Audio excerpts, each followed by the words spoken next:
हाय सांग मैंने आपण मानू मो मिनी ब्लॉग को स्वागत। आज बनइबा आम दही बाइगण बनवाई प्रथम आम दीटा बाइगण मुझे आम जेहेतु दीज खाइबा तो दीटा बाइगण नहीं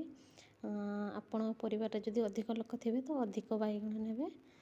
मु दीटा बाइगण नहीं बाइगण को आगे काटिदेवी काटी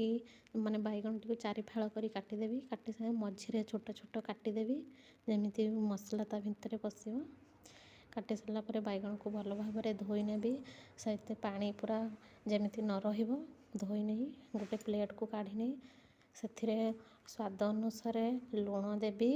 तापर हलदी गुंड देवी लंका गुंड देवी आउ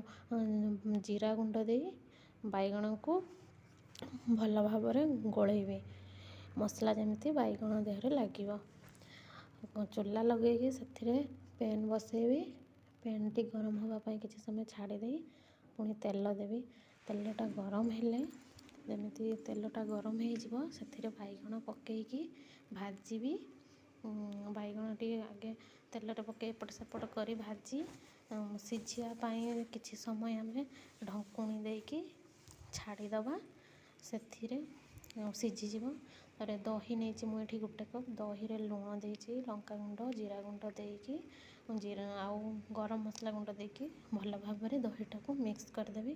देखिए ढकुणी खोली बाइगण टी सिझिला कि नहीं बाइगणटा भल भाव भाजी हो गले